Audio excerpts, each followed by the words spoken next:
Welcome back to Flying Tortoise Kung Fu. I'm Joey Haber. I'm Aramis Brown. And we are two guys who today love Kung Fu. We love Kung Fu today. And a good day for Kung Fu. Yes. We're going to take a few minutes now to answer some of our questions from YouTube and Reddit, starting from a question that was asked to us by Marcus Wallen on Reddit.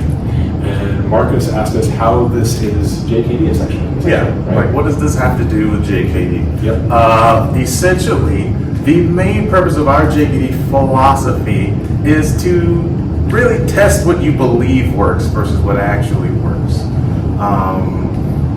We have this extensive library of Kung Fu right here in Joey, and in an effort to be honest with our training, both of our trainings actually, we take these techniques and we sift through what can be used, what is useful, because it's a tragic story in that, you know, our first generations were real fighters when they started these systems. The karate and yeah, the karate folk, like the jiu-jitsu guys, the kung fu, they were fighters. And sometimes as the knowledge gets disseminated over time, it kind of gets watered down a little bit because maybe some of the teachers aren't fighters. So but they really like learn the form.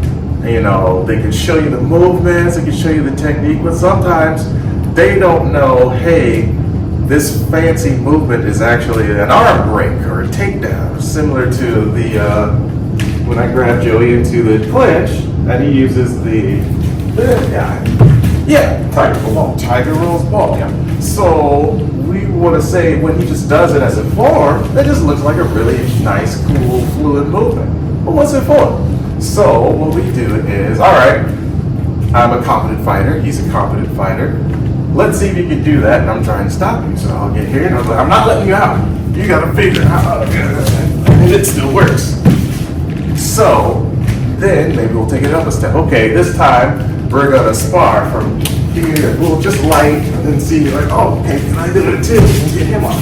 And then maybe we'll step it up. Okay, let's put helmets and gloves on, and then we'll go at it. And then if you get into the clinch, can you still do it? So it's all in an effort to be honest about your training, your technique, questioning your belief systems, because it's very easy to stay in your bubble, in your comfort zone, and just say, I know my stuff works, I don't need to do that.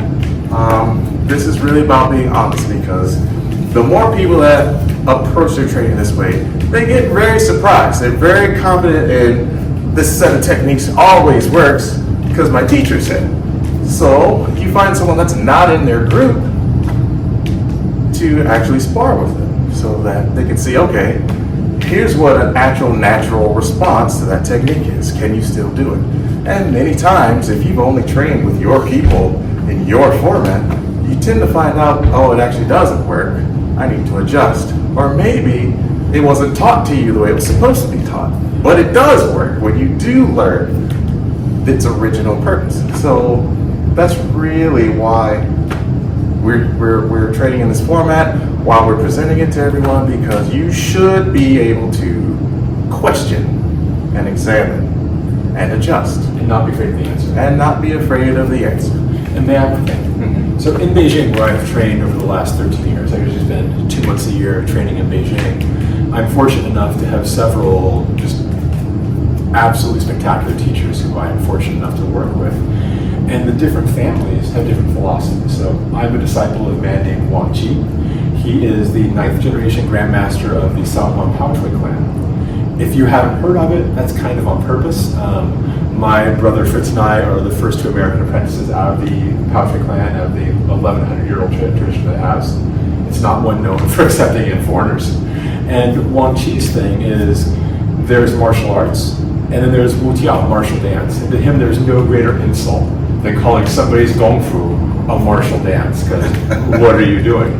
That's the Power clan, they roll that way, right? But in places like the Baguazhang clans, like the Cheng Bagua clan, where I'm also an apprentice, there are many, many members of that group who are historians, right, who know kind of the traditional folk medicine of the martial arts passed down. The spiritual component, some people are really deep into that, right? There are also fighters, but it's rare to find somebody who does all of it. And of all the different breeds of practitioner, the fighters are the most rare. But what also makes it an honest martial art is if you ask some of my teachers there, who might be beautiful martial artists with a stellar career in the style, if they fight, if they're not fighters, they'll say no. And I think that's where a lot of American systems run astray. It's okay not to be a fighter if that's not what you're presenting yourself as. Yes. If you want to present yourself as a fighter, you better train to fight, and you better train with people who are not going to let you get away with your stuff. And to me, that's why this is JKD training, right? It's JKD training because it is working to bridge that gap between the movement philosophy, the indigenous martial philosophy where I trained in Beijing, to a modern martial context here with someone who knows nothing of the indigenous martial philosophy of Beijing, right? And this works for me because I know nothing, I get to examine my belief system and how I train. Because for me, your ability to fight is your ability to deal with surprise. And how do you surprise yourself? You find somebody from a style that you know nothing about, and you just have at it with them, basically. And those make for the very best of days. That's how we're best friends. Right. Thank you, Marcus. Our next response are Redditors. We're gonna say the name is Large Cecilia, at least that's how it's spelled. We're going to go with it. And the other one is Black Turtle Snake. And both of these Redditors commented that in the classical version of the 64, both Cheng and Leon, the starting position is indeed Old Monk holds a bowl. And it would begin with Aramis also being an elderly monk presenting a bowl, right? From this vantage, that initial piercing palm clears the way and in spectacular fashion makes way for that coming strike. Imagine. Right? It works. It's a great answer to the question of what do you do if you're here, right? There are other classic ways. Right? We all saw in, what was it, Enter the Dragon? Uh-huh. Right? Oh, yeah. How did you do that? It was here, wasn't it? Oh, no, it was here. Was it? Yeah, sure. Yeah. And it was like, Right. hey! Yeah. That also works really well from Old Monk holds the bowl, right? That's great, right? The Bruce Lee. Yeah, yeah. Just, Bam, right there. The problem is, outside of 5th grade, at least when I was in 5th grade, I've never encountered people who began, right? And once more, Aramis and I have both worked bar security for a number of years. We've both seen things happen at expedient rates where two people get heated with Yes, each other. very heated. Right, there are moments and things that are said. I've never seen this. Not once. No, and you're an aficionado of modern mixed martial arts and have watched several of the historical documents of these events. Has that ever happened? That has never happened once. And so, well, I can absolutely appreciate that, yes, this form in its Beijing approved context, as Liu de Guan made it, as the Cheng and Leon families have progressed it starts here, it goes to here, right? I do this, Aramis pushes my hand out of the way. I do this, Aramis pushes my hand out of the way, right? There's all kinds of stuff that we're playing with here that fits into this context. It doesn't work so well when we're actually out here at any kind of range. Now, there's a mention that, what can you do in clinch? Well, in clinch, yeah, you can roll up and try to push, but it's so big. And as a person who has done more than a little of the jujitsu, shall we call it? Yes. If someone does this to you, what are you going to do? They're gonna get choked down. Right. This, I'm taking them down. Yeah. I might even if I want to be extra, I might switch, or they're just handing me a takedown. Like it's, and even there, like even if you say, oh, but he can guillotine, he can't come back if I come up into a shoulder. Yeah, I can't get that organ. Yeah. Even if I don't have the leverage. Yeah. Right. My shoulder's at an off angle. It's disconnected from my rib cage by being elevated. Right. I would have to be so much bigger than him for that to work that it's not a reliable thing. And so I saw some comments saying, well, you don't understand the move, and so you're doing it wrong. No. That's how the move is done, right? And again, if we're playing, if our arms are up, right, and if that cross comes through, it's still too many hits, right? It's a pit-pat strike. Yeah. The things that actually work in that kind of situation, right, are there, right? It's the roll to through, right? If he comes in, well, he's more like a classic Wing Chun type thing, right? You're across from there. It can be that kind of thing, right?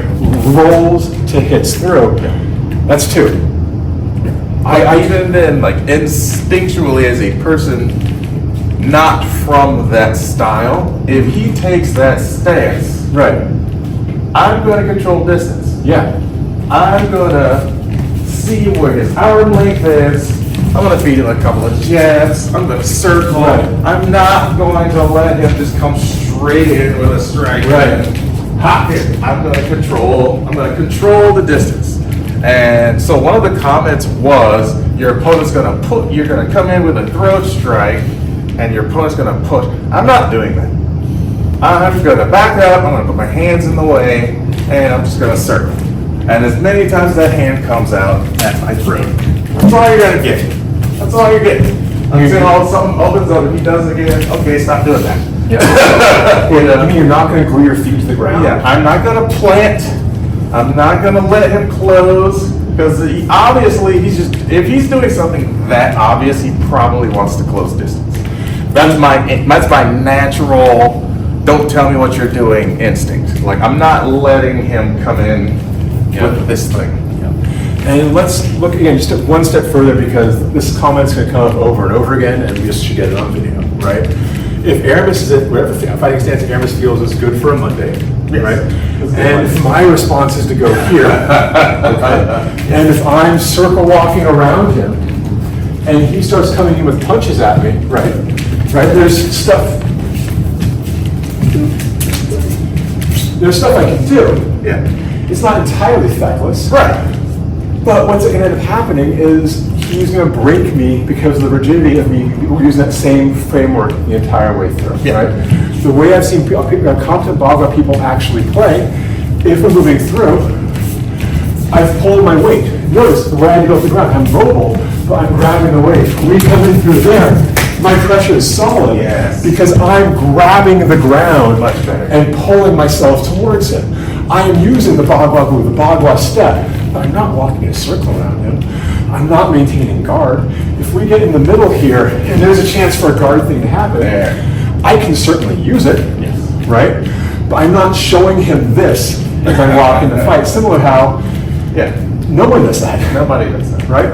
We have Machida, lots of Nice hand rights. know? Even Machida, and he's probably got the strictest karate stance ever, but it's still there. It's still right here. Yeah. It's like he's watching the distance, he's watching your footwork, timing. Yeah.